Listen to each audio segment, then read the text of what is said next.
विधानसभा निवडणुकीच्या तोंडावर अमरावती जिल्हा राष्ट्रवादी काँग्रेसचे शरदचंद्र पवार पक्षाचे जिल्हाध्यक्ष प्रदीप राऊत यांना जिल्हाध्यक्ष पदावरून दूर केल्याने जिल्ह्यातील अनेक पदाधिकाऱ्यांनी आपल्या पदाचे राजीनामे देणे सुरू केले आहे. प्रदीप राऊत आणि प्रवीण भेंडे व त्यांचे अन्य सहकारी पक्ष स्थापनेपासून पक्षाचे अत्यंत इमानदारीने प्रामाणिकपणाने काम करीत आहे. प्रदीप राऊत हे तब्बल 12 वर्ष राष्ट्रवादी काँग्रेसचे जिल्हाध्यक्ष होते. त्यावेळी त्यांनी जिल्ह्यात मोठी युवकांची फळी निर्माण करून पक्षाला वैभव प्राप्त करून दिले होते. त्यावेळी त्यांनी जिल्हा परिषद, पंचायत समिती, नगरपालिका, नगर परिषदेमध्ये जिल्ह्यातील अन्य युवकांना नेतृत्व करण्याची संधी उपलब्ध करून दिली होती. जिल्ह्यात संघटना उभी झाली होती. त्यानंतर त्यांनी पक्ष कार्यकर्ता म्हणून पक्षाचे काम सुरू ठेवले होते. आता 4 महिन्यापूर्वी राऊत यांना राष्ट्रवादी काँग्रेस शरदचंद्र पवार पक्षाचे जिल्हाध्यक्ष म्हणून नियुक्ती केली होती.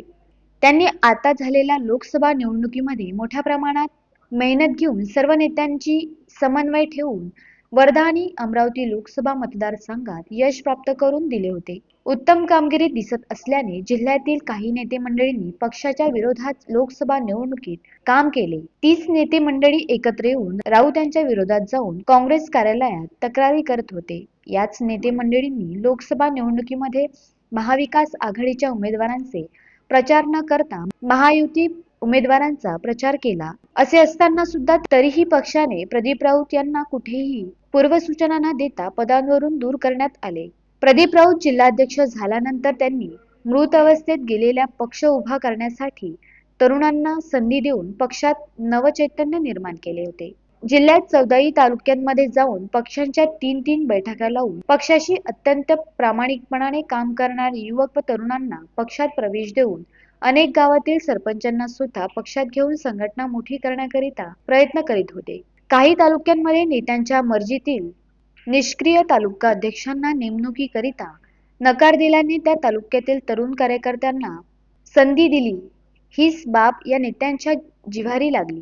मात्र राऊत यांनी अनेक तालुक्यांमध्ये तरुण रक्तांना नव्या दमाचा नवा तरुणांना त्यांच्यावर जबाबदारी सोपवली. हीच खरी अडचण शून्य कार्यकर्तृत्व असलेल्या नेत्यांची झाली. प्रदीप राऊत यांनी प्रदेश संघटना सचिवपदी नियुक्ती केली, पण प्रदीप राऊत यांनी त्याही पदाचा राजीनामा दिला. त्यामुळे पक्ष राष्ट्रवादी काँग्रेस अध्यक्ष सुप्रिया सुळे या घटनेची दखल घेऊन तातडीने राऊत यांना भ्रमणध्वनी करून तब्बल 40 मिनिटे चर्चा केली. ही घटना पक्षाची गंभीर चूक असून या घटनेबद्दल त्यांनी दिलगिरी व्यक्त केली. तात्काळ ही चूक दुरुस्त करण्यात येणार असल्याचे शब्द प्रदीप राऊत यांना देत आपण घाई गडबडीत कोणताही चुकीचा निर्णय घेऊ नये, लवकरच चूक दुरुस्त करून आपल्याला न्याय देण्यात येईल असे शब्द खासदार सुप्रिया सुळे यांनी दिला आहे. Uttam Brahmanwale, the sting operation news, Nandgaon, Khandeshwar. The sting operation news, सत्याचे दुसरे नाव, अन्यायावर लेखणीचा घाव.